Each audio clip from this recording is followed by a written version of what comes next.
Acho que um evento tratando dos 25 anos, da Lei de Improbidade nos seus 25 anos, não poderia ser mais oportuno nessa quadra, não é, que vivenciamos na vida do país. Hoje, lendo um jornal, um periódico aqui do Estado, eu vi uma frase do jornalista e escritor Zoeni Ventura, que do alto da sua experiência de mais de 80 anos dizia o seguinte, que o Brasil já passou por crises políticas, morais, éticas, ambientais, econômicas, mas o inusitado do momento é que ele passa por uma crise que envolve todos esses temas ao mesmo tempo, né? E a crise, é claro, é sempre uma oportunidade também de renovação, é isso que a gente espera, não é, que aconteça nesse país. Um dos instrumentos para que esse passar a limpo se dê, certamente é a nossa lei de improbidade administrativa. Portanto, é muito oportuno, felicito a Cristiana, a comissão, por essa iniciativa. E quero cumprimentar agora os meus colegas de mesa, professor Aline, doutor Frederico, e a todos os participantes. Cumprimento também todos os professores presentes, amigos, e o faço na pessoa do nosso convidado, ilustre professor Márcio Camarossan. Hoje, discutir temas jurídicos, acho que de qualquer natureza, no fundo é discutir decisões judiciais. E isso ficou muito patente no painel que acaba de terminar. O protagonismo do Supremo Tribunal Federal e do Judiciário, em geral, acaba deslocando para o Poder Judiciário questões políticas, sociais, econômicas, de ordem moral, e estabelece também a judicialização de questões que me parecem muito simples, né? Fazendo prevalecer a interpretação judicial daquilo que, ao meu ver, muitas vezes está suficientemente claro na lei, está suficientemente equacionado na lei. Eu acho que o tema que a gente trata nesse painel, sobre contratação de advocacia com inexigibilidade de licitação, é uma dessas questões, que não necessariamente comportaria a discussão e a polêmica que assumiu, ou pelo menos no vulto que assumiu.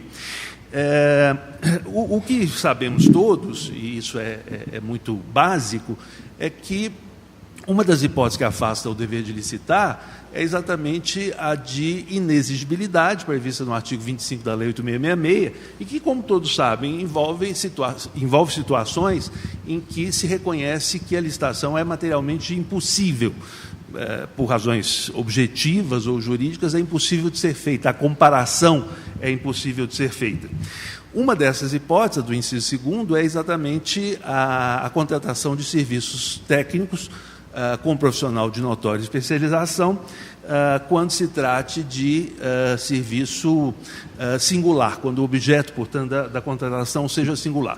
Ao meu ver, essa tríade de requisitos já seria mais do que suficiente para evitar-se a polêmica, não necessariamente para se evitar que a contratação seja feita de modo abusivo, mas isso é outra questão, não é uma questão que envolva propriamente o questionamento da previsão legal ou que envolva interpretações que, como o professor Emerson acabou de dizer, muitas vezes se revelam excessivamente criativas ou mesmo criadoras, por parte do judiciário.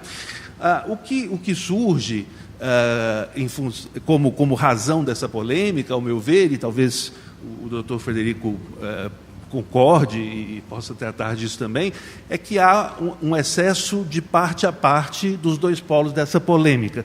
De um lado, uma visão um tanto corporativista da classe dos advogados, da nossa classe, no sentido de estabelecer uma certa vulgarização, uma certa banalização da contratação de notória especialização, de serviço singular em termos de advocacia, principalmente ao argumento de que, envolvendo confiança, a contratação de advogado sempre envolveria a possibilidade de contratação direta, e de outro dos órgãos de controle, estabelecendo cada vez mais requisitos, além daqueles que são expressamente previstos na lei. Então, nós vamos encontrar pareceres de Ministério Público, de Controladoria, posição do Tribunal de Contas, dizendo que a contratação contratação de advogado, além de ter que satisfazer os requisitos expressamente previstos na lei, envolve também a demonstração de que a advocacia pública não é suficiente ou, por alguma razão, tem inviabilizado o seu funcionamento, ou então a previsão de que o contratado deva ser exclusivo, quando é claro que exclusividade é outra previsão, né, do mesmo artigo 27, mas não envolve, obviamente, o inciso 2º, ao prever a contratação de profissional de notória especialização, que ele seja o único, né?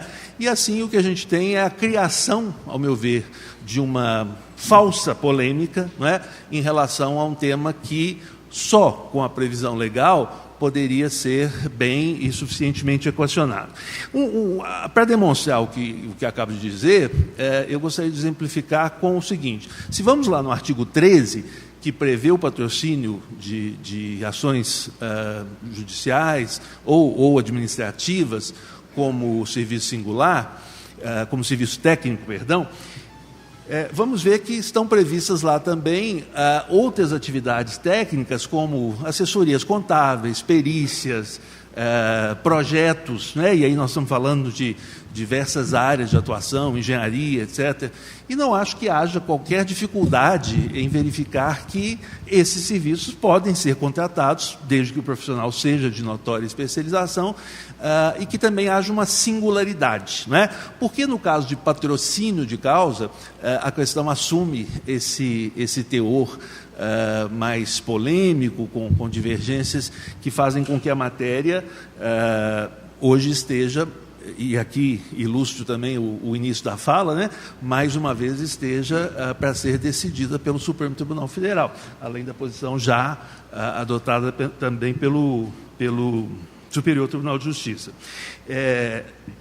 Também trazendo a visão prática disso que a gente acaba de falar, agora, aliás, no ano passado, em 17 de agosto, o Supremo Tribunal Federal decidiu julgar conjuntamente 3 feitos que tramitam naquela corte e que versam sobre esse mesmo tema, né? Nós estamos falando do recurso especial 656568, que tem repercussão geral já conhecida, é o tema 309. Um outro recurso especial, 610523, e nos 2 casos a relatoria do ministro Dias Toffoli. E a terceira, o terceiro feito que será julgado conjuntamente, ou que já está sendo julgado conjuntamente, é a ADC número 45, ação direta de constitucionalidade número 45, cuja relatoria é do ministro Barroso. Para reconhecer essa repercussão geral, o Supremo informou, a partir de dados colhidos em diversos tribunais, que há cerca de 100 processos versando sobre o mesmo tema nesses outros tribunais do país. Em 14 de junho, agora já desse ano, de 2017, o ministro Toffoli deu o seu voto, leu o seu voto naquela sessão, mas a Corte encerrou a sessão sem colher o voto dos demais ministros, né? Acho que vai surgir aqui, possivelmente, na fala do doutor Frederico, nos debates que vão seguir, mas é importante destacar 2 aspectos que constaram desse voto, né, já conhecido. O primeiro, do ministro Dias Toffoli, o primeiro dizendo que, para a configuração da improbidade administrativa prevista no artigo 37, parágrafo 4 da Constituição, é necessária a presença de dolo ou culpa, caracterizadas por ação ou omissão do agente, e aí não vai nenhuma novidade, né? Isso se prova pela discussão que a gente acabou de ouvir. Não se admite responsabilidade de agente público pela senda da responsabilidade objetiva, né? Então, obviamente, ainda que haja alguma divergência em relação à culpa, o elemento subjetivo tem que estar presente. Mas o ministro traçou, e acho que não vai dar tempo aqui nessa primeira parte da exposição, traçou outros pressupostos da legitimidade da contratação direta por inexigibilidade de licitação de advogado. E além da menção àqueles que são os requisitos previstos na lei, e volto a dizer, para mim, mais do que suficientes, Ele acrescenta também que não haja norma impeditiva da contratação. Aqui é preciso explicar que esse recurso, um dos recursos especiais, trata de matéria concreta e envolvendo o município. E, portanto, além do preenchimento dos requisitos legais, de o profissional ser de notória especialização, de o serviço ser singular, de se realizar o procedimento. Há um procedimento também para dispensa ou inexigibilidade. O procedimento não é só para fazer a licitação. O artigo 26 deixa claro que há que se fazer também um procedimento, quando a situação é de contratação direta, exatamente para se caracterizar com toda a formalidade e a segurança, a caracterização ou de dispensa, ou de inexigibilidade, ou até de licitação dispensada do artigo 17. Mas junto com o outro voto do ministro Barroso em outra ação, 2 requisitos aparecem a mais. Nesse caso, que não haja norma impeditiva da contratação por parte do município, ou seja, ele está admitindo que o município possa ter uma lei proibindo a contratação direta, o que me parece despropositado. Mesmo porque, se tiver tempo, eu vou dar continuidade, me parece que essa lei seria inconstitucional. E no caso do ministro Barroso, e já digo do voto dele porque as ações serão julgadas conjuntamente, a demonstração da inadequação do uso da advocacia pública, o que também me parece excessivo, mas a gente vai ter certamente tempo para tratar mais disso. Muito obrigado. Eu vou focar aqui nos 2 requisitos que a lei traz, os requisitos básicos que ensejariam a contratação do advogado, porque acredito que o Dr. Júlio já fez uma exposição brilhante sobre o tema, conseguiu introduzir de forma muito abrilhantada essa discussão. Então, eu acho que aqui eu vou focar na questão da natureza singular do serviço a ser contratado, bem como o que vem a ser a notória especialização. São esses os 2 requisitos que estão lá expressos no artigo 25, inciso 2 da 8666, como condição necessária para que seja lícita esse tipo de contratação. E eu acho interessante também discorrer um pouco sobre o RE, que foi mencionado aqui, que é um recurso extraordinário com repercussão geral e que, portanto, vinculará os tribunais inferiores na interpretação sobre esse tema, que é o RE 656558 de São Paulo. O caso concreto que deu origem a esse recurso, eu acho que ele é bem elucidativo quanto a esses 2 requisitos, porque demonstra, a meu ver, uma certa divergência que parece estar sendo instaurada entre o STJ e o STF. Pois bem, o caso envolvia a contratação de uma banca de advogados de São Paulo. E qual era o objeto desse contrato? O objeto desse contrato era a defesa de causas administrativas, sustentações, perante o Tribunal de Contas daquele Estado, da Federação. O Ministério Público entendeu que haveria uma generalidade nesse tipo de contratação, que isso não seria um objeto singular, apto a tornar lícita essa contratação pela inexigibilidade, e ainda entendeu também que não haveria a notória especialização da banca contratada e ajuizou a ação civil pública buscando a condenação por atos de improbidade administrativa. Essa ação foi julgada improcedente em primeira instância. O Tribunal de Justiça de São Paulo, com o voto do relator, que posteriormente chegou a atuar também no STJ, o então desembargador Sidney Bennett, que também foi ministro no STJ, manteve essa sentença, entendendo que ali o caso era um caso particular e que não haveria que se falar em improbidade. E o Ministério Público Paulista interpôs 2 recursos, porque entendeu que o acórdão incorreria em dupla violação, tanto de preceitos legais como de preceitos constitucionais, o artigo 37, parágrafo 4º, e nos preceitos legais o próprio artigo 25 e artigo 13 da 8666. Então, isso deu origem a um recurso especial. Quem tiver interesse em procurar sobre esse recurso é o recurso 488842 de São Paulo. E o recurso extraordinário também. Quando existe essa dinâmica processual de interposição dupla de recurso contra o acórdão, primeiramente se julga o recurso especial. E esse recurso especial foi provido por maioria no STJ, para que lá no STJ fosse reconhecida a improbidade, algo que já nos causa assim, uma certa eu diria, perplexidade, porque existe uma corrente que defende que, majoritariamente, essa questão relativa à notória especialização e à singularidade do objeto, invariavelmente vai esbarrar nos fatos do processo. Para analisar isso, o STJ teria que revolver provas. Então, no STJ existe uma corrente muito forte que diz que esses critérios, quando assentados no tribunal de origem, não podem ser revistos lá no STJ. Pois então, nesse caso, isso excepcionalmente foi superado, essa súmula 7 foi superada, porque eles entenderam que as questões estavam bem delimitadas no acórdão recorrido e impuseram a condenação sobre o voto divergente do ministro Herman Benjamin. O voto do ministro João Otávio de Noronha, que era o relator desse RESP, entendia que haveria, sim, a ilegalidade, porque ele entendia que esse tipo de contratação para defesas de causas perante o Tribunal de Contas seria algo muito genérico, que poderia ser desenvolvido pela própria Procuradoria do município.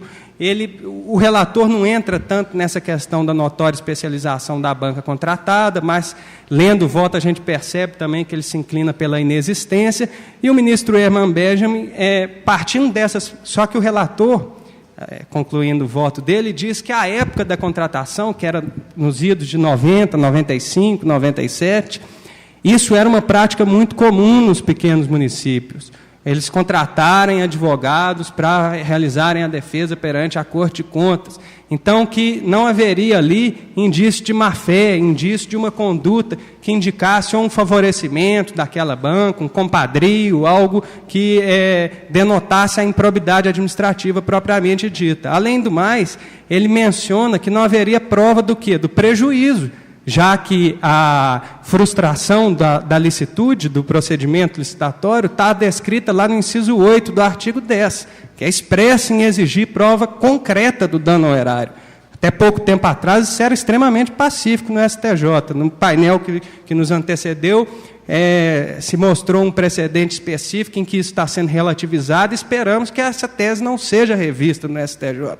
Porém, tendo em vista que não haveria a prova do prejuízo e também essa questão relativa ao dolo, o ministro João Otávio Noronha mantinha o acórdão do Tribunal de Justiça de São Paulo, que tinha absolvido essa banca de advocacia. O ministro Herman Benjamin, porém, ele entendeu que dessas premissas estaria caracterizada a ilicitude, quer dizer, não tinha notória especialização, não tinha singularidade do objeto, está ilegal, não tem prejuízo, realmente. Mas vamos jogar no artigo 11, então, porque o artigo 11 não exige a prova do prejuízo.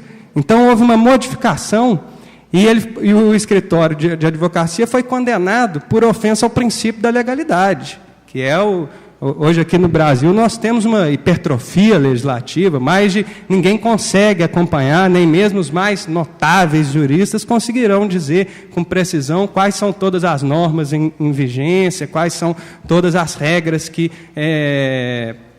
orientam a vida do agente político, do agente público. E aí essa condenação foi calcada nesse sentido, e ainda o ministro Herman Benjamin disse expressamente no voto dele que não haveria necessidade de dolo para a condenação no artigo 11, o que causa até uma certa estranheza também, porque esse acórdão foi julgado em 2014, quando já tinha uns 2 anos que o STJ tinha pacificado a jurisprudência no sentido de que sim, era necessário a demonstração do dolo. No voto do ministro Herman Benjamin também, a gente percebe que quando ele trata da notória especialização, ele diz que o profissional, para ser considerado como notório especialista, ele precisaria ser alguém no ápice da carreira dele, alguém como de indiscutível. Estou vendo que já está no final aqui, já estou arrumando para o fim, que já tem assim espontaneamente seja reconhecido. Por exemplo, a professora Maria Silva de Pietro, qualquer um fala o nome dela, ela esteve aqui hoje pela manhã, a gente sabe. Então, a gente nota que o ministro Herman Benjamin usou uma interpretação muito restritiva do que viria a ser essa notória especialização, algo que já foi revisto pelo Toffoli, ministro Dias Toffoli, no voto dele nesse RE.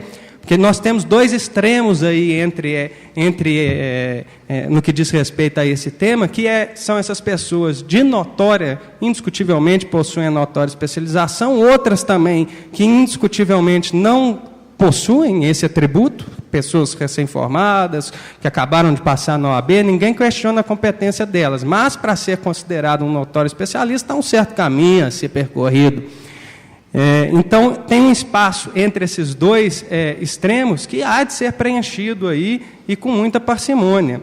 Eu vou encerrar por agora a exposição e volto a tratar do tema, se houver tempo, durante a resposta das perguntas. Bom, então vamos a ela. O fato de existir em determinado município procuradoria jurídica com procuradores concursados seria impeditivo a contratação direta de advogados? E aí eu gostaria, então, de solicitar ao Dr. Júlio que nos respondesse primeiramente. Eu vou me permitir, de novo, fazer a comparação com outros tipos de serviços, porque acho que esse tema, tratando daquela que é o nosso mistério, acaba ou acarretando uma visão preconceituosa e extremadamente rigorosa, ou então muito benevolente, né?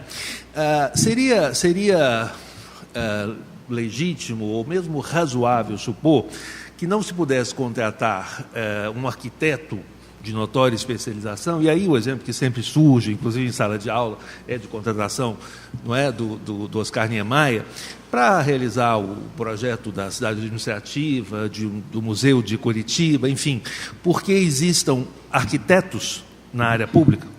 Isso é, se há arquitetos que são funcionários... Ou então, eu não posso contratar um engenheiro de renome para um cálculo especial, num serviço singular, porque existe um departamento onde há engenheiros no serviço público.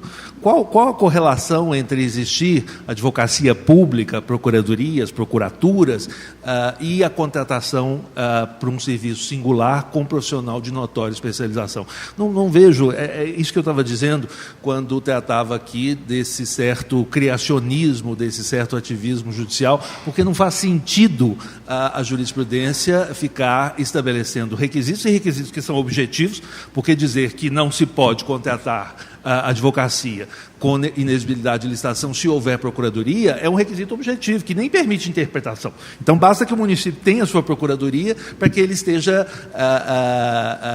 para que lhe se considere vedada a contratação direta. Ora, a questão é, a procuradoria daquele município, o setor de advocacia, seja lá o que for, muitas vezes não tem o profissional que, para aquela determinada situação, que envolvendo singularidade, que sendo periclitante para a vida do município, que envolvendo uma sustentação junto ao Supremo, que envolvendo a criação de uma tese jurídica, vai pressupor um profissional que seja de notória especialização, a quem se repute esse poder de criar uma tese, de sustentar pelos seus estudos anteriores, pelas suas publicações, etc., né? Então, não vejo nenhuma lógica em se estabelecer essa correlação, que, volto a dizer, não é a posição do ministro Toffoli no voto que já se conhece, né? Porque ele ficou a parte de criatividade do voto do ministro envolve essa previsão, volto a dizer, de inexistência de norma proibindo.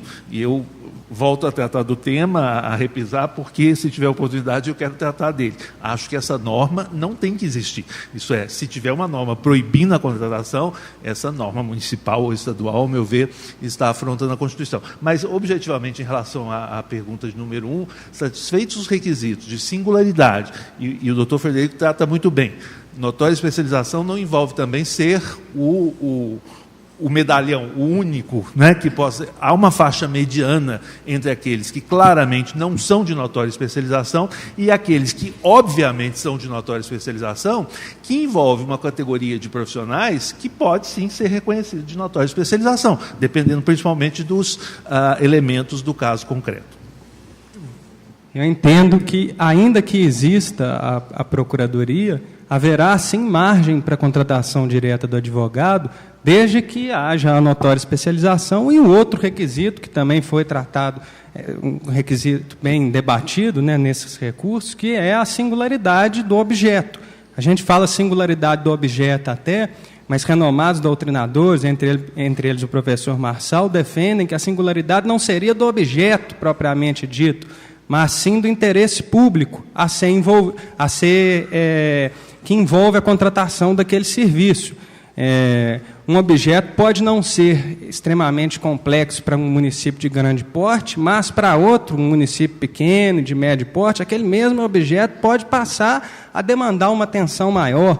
Às vezes a gente tem que lembrar que no Brasil, só aqui em Minas são quase 900 municípios.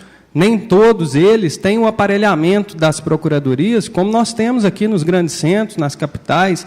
Então, pode haver, sim, uma causa que, a priori, pareça não ser tão complexa, mas que exija, sim, um toque maior de um especialista. Às vezes, o procurador que está lá por favor, aqui o objetivo não é dizer que os procuradores municipais não tenham a capacidade de lidar com os temas do direito público, porém, às vezes, há uma questão específica que demande um toque do especialista, por exemplo, a questão do repasse de ICMS para o município, taxas de VAF, são questões altamente complexas, que envolvem cálculos contábeis também, discussões tributárias mais aprofundadas. Nessas questões, é o próprio interesse público que está a conclamar que alguém com uma maior especialidade naquele tema venha atuar. E isso é interessante dizer também, ainda fazendo um gancho com esses julgados que estão em curso, e até com o tema que foi debatido na palestra que nos antecedeu. Muito está se discutindo sobre a questão da presunção do dano em sede de condenação por frustrar a licitude dos procedimentos licitatórios, né? Eu ouvi em uma palestra sobre improbidade um discurso de um ministro do STJ dizendo que quando o advogado está sendo contratado, presume-se que o advogado, ele é um conhecedor da lei, obviamente, passou no OAB, ainda mais no caso de inexigibilidade de licitação, que se exige a notória especialização da pessoa a ser contratada.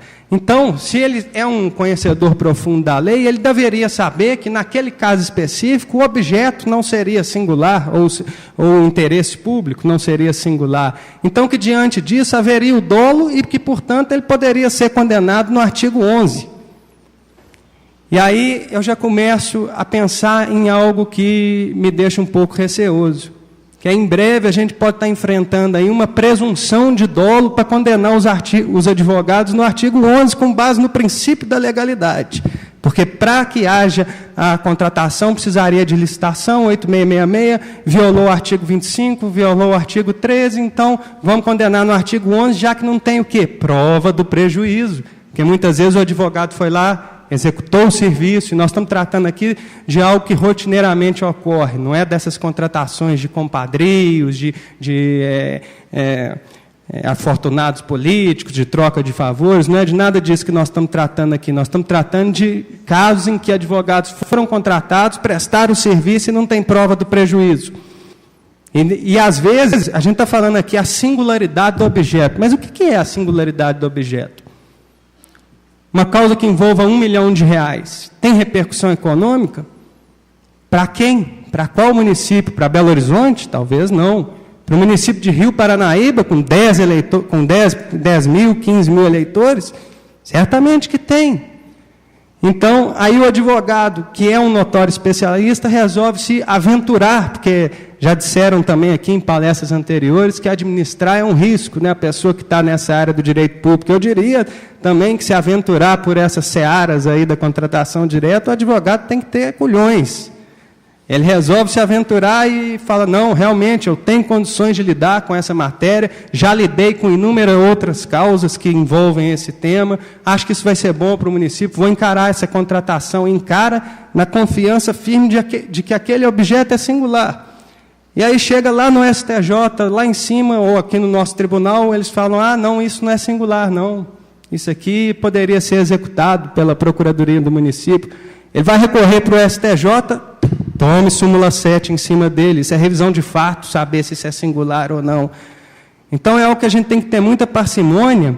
E o professor Marçal, numa palestra sobre o tema também, trouxe uma questão que eu achei muito interessante, gostaria de compartilhar com vocês, Quando nós temos uma lei que tem 3 dispositivos, isso é regra clássica de hermenêutica. Você não pode interpretar um dispositivo de forma que ele aniquile o outro, ou que o torne inútil.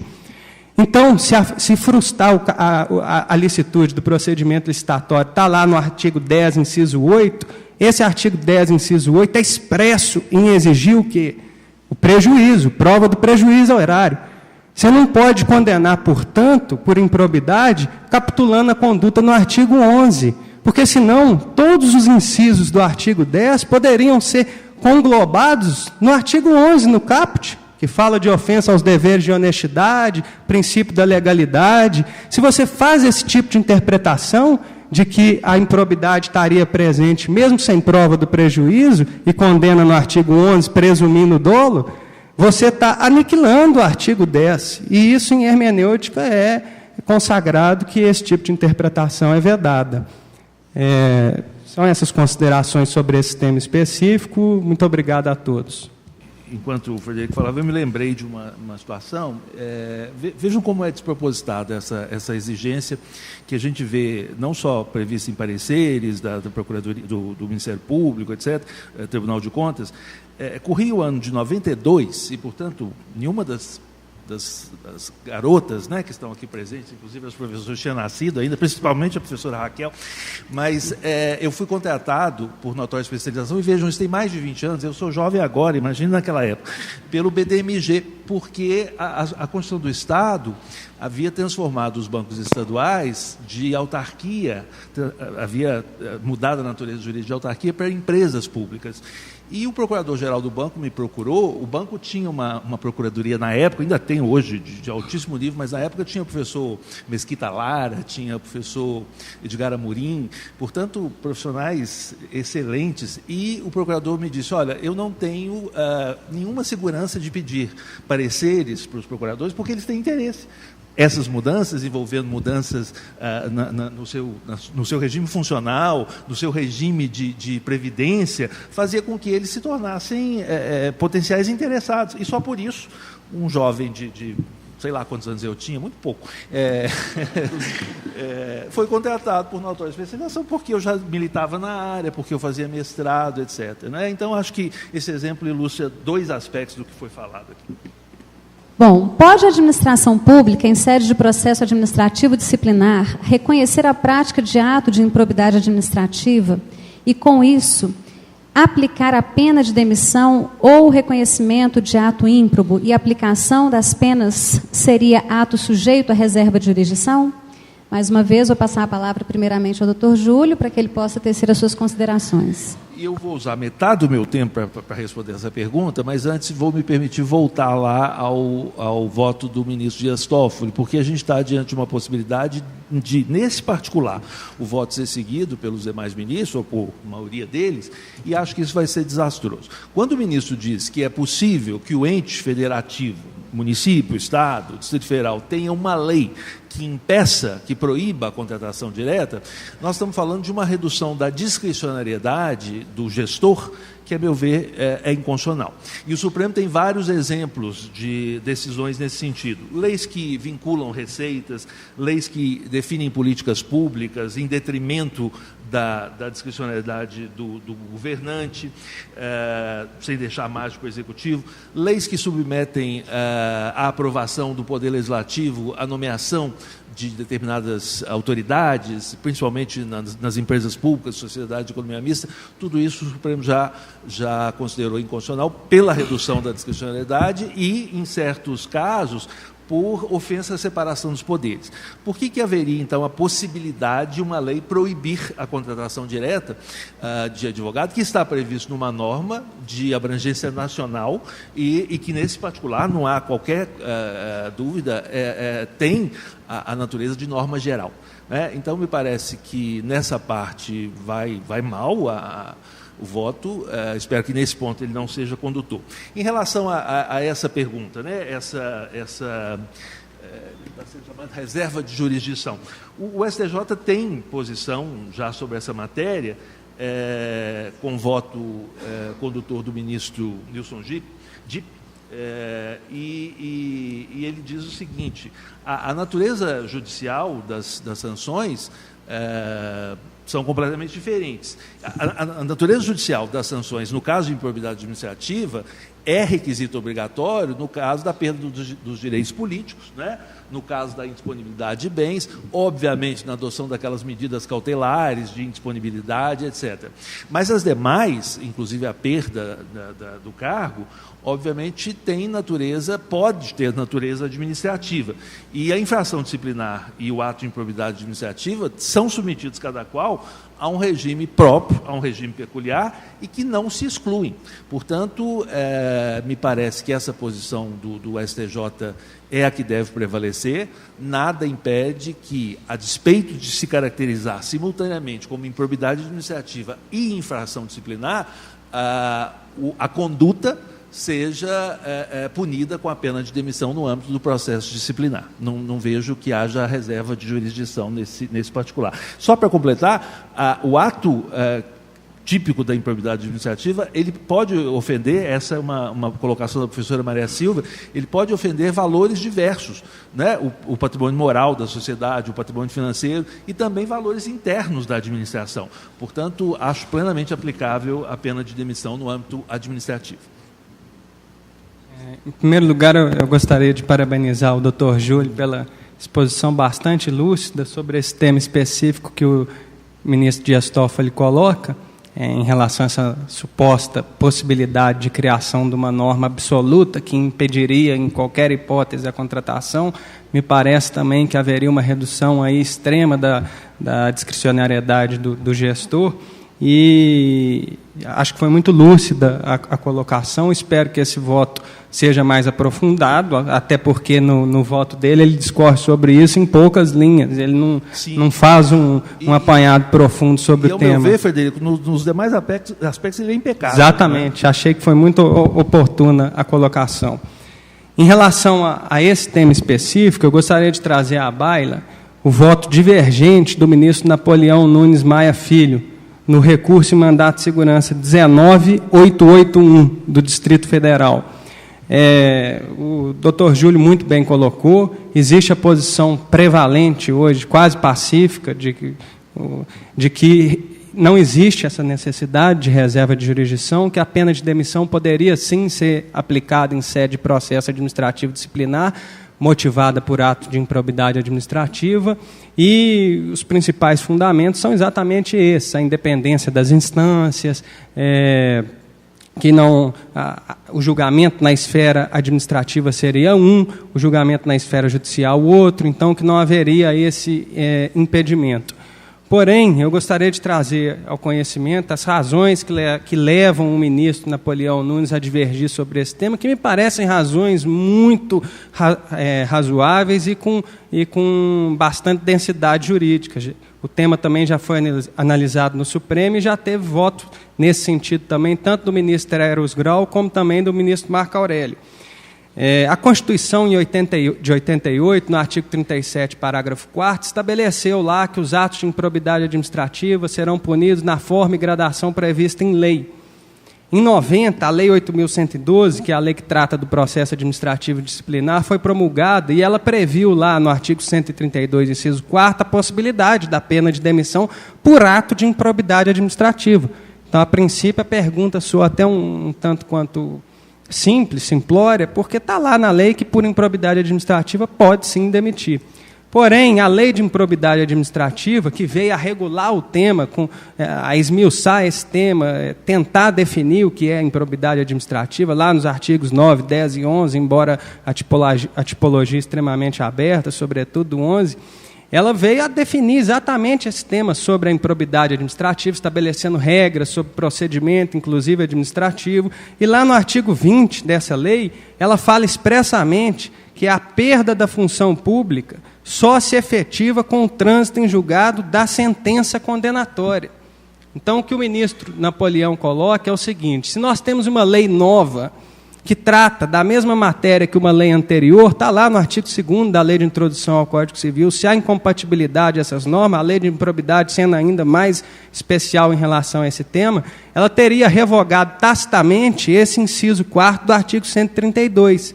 E, embora possa haver a demissão em sede de processo administrativo disciplinar, pautada nos outros incisos dessa lei, que trazem outras condutas que também podem indicar a ocorrência de improbidade administrativa, se a demissão for motivada unicamente pelo inciso 4º, que é a improbidade administrativa, ela seria inválida, porque esse artigo 20 da Lei de Improbidade Administrativa, ele estabelece que, para que haja a perda da função pública, é necessária o julgamento perante o judiciário. Em relação à independência das instâncias, que é um argumento muito utilizado, eu acho bom dizer e lembrar a todos que ela não é absoluta. Nós temos aí, na própria Lei 8.112, uma das causas de demissão é a ocorrência de crime contra a administração pública. E tem um artigo 126 que estabelece que, no caso de absolvição na justiça criminal, calcada na inexistência do fato ou da autoria, essa responsabilidade administrativa será afastada. Então, nós temos aqui um exemplo claro de interdependência entre a esfera judicial e a esfera administrativa. O artigo 935 do Código Civil fala que a responsabilidade civil é independente da criminal, porém, você não pode questionar mais a existência do fato ou o autor se isso já foi decidido no processo penal. Então, embora, obviamente, seja claro que há independência entre a esfera civil e criminal, está aqui no artigo civil um exemplo de mitigação dessa independência das instâncias. O artigo 65 do CPP, a mesma coisa, artigo 66. Então, nós temos aí diversos dispositivos que mitigam essa independência. Além disso, a Lei 8.429, a Lei de Improbidade Administrativa, no artigo 14, 16 e 17, ela traz aí o procedimento administrativo relativo a denúncias de improbidade administrativa. No artigo 14, qualquer pessoa pode representar a autoridade administrativa para se instaurar uma investigação destinada a apurar se o servidor praticou ou não improbidade administrativa. E aí, na sequência, a lei fala no artigo 16 que, havendo fundados receios de responsabilidade, quer dizer, da prática desse ato, a autoridade administrativa faz o quê? Ela representa perante o Ministério Público.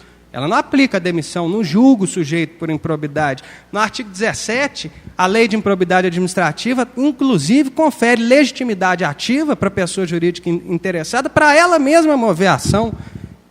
Então, se eu sou um órgão público em que houve uma denúncia de um servidor que tenha praticado improbidade administrativa, se a conduta dele não tiver capitulada nos outros incisos que ensejam a demissão, em tese, me parece que o ministro Napoleão Nunes tem razão. Ou o órgão representa perante o Ministério Público, ou ele mesmo move a ação, como faculta o artigo 17, e, portanto, com todas as vênias devidas à jurisprudência massiva sobre o tema, me parece que, para a aplicação da pena de demissão nesse particular, havendo unicamente a imputação da improbidade administrativa, é, sim, necessária a reserva de jurisdição. Muito obrigado. Dr. Moisés indaga, aos nossos debatedores aqui. O terceiro beneficiário do ato ímprobo também pode ser penalizado com a pena de perda de cargo público que possui, mas que não foi utilizado para a prática do ato? O que vocês entendem? Eu penso que o terceiro pode ser sujeito passivo, e é alguma coisa para se pensar, mas o fato de não ter usado o cargo, ao meu ver, não elide o elemento subjetivo, dolo, e isso é o mais determinante para efeito de aplicação das penas. Obviamente vão estar relacionadas com a intensidade desse dano para efeito da gradação, da aplicação escalonada dentro das hipóteses previstas já na Constituição. Mas me parece que, podendo ser sujeito ativo, pode-se perder sim o cargo. Essa é uma punição também, que não há previsão de uso do cargo para a tipificação, não é? Na minha opinião, igualmente, de acordo com o Dr. Júlio, está lá expresso no artigo 3º da Lei de Improbidade Administrativa, o beneficiário do ato ímprobo, em tese, também responde à ação, e a pergunta diz respeito aqui se ele poderia perder o cargo caso esse cargo não tenha se envolvido na prática desse ato de improbidade.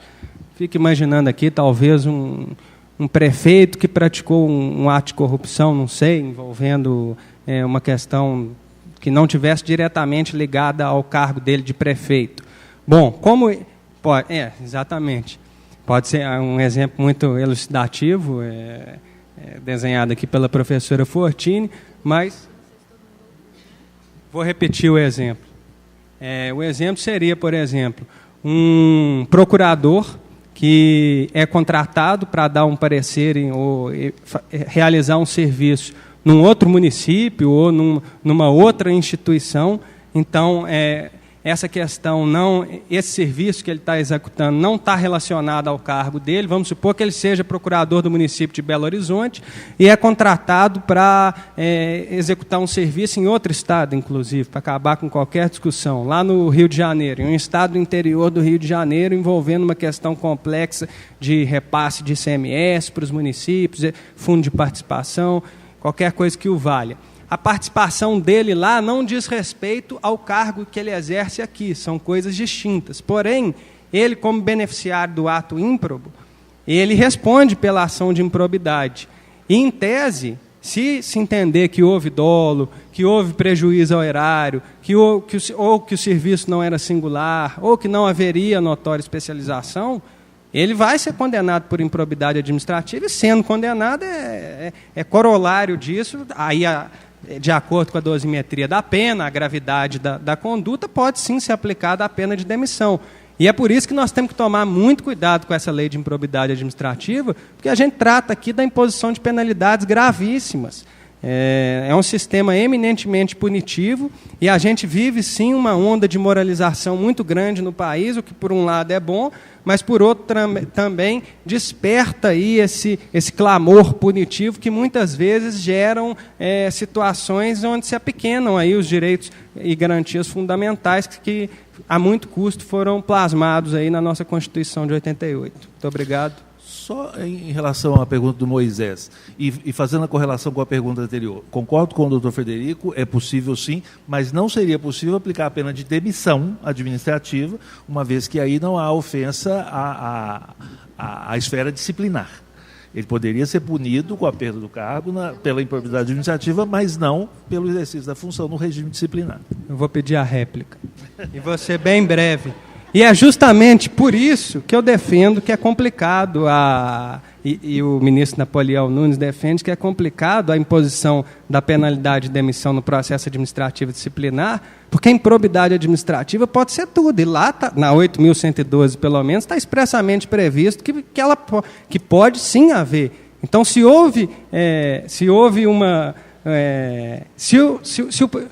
a comissão processante entendesse que esse ato era improbidade administrativa, ela mesma, segundo a ótica da maioria do STJ, poderia aplicar a pena de demissão. Isso é complicado, o ministro Napoleão trabalha muito isso no voto dele, porque nós estamos falando de algo muito grave para o servidor.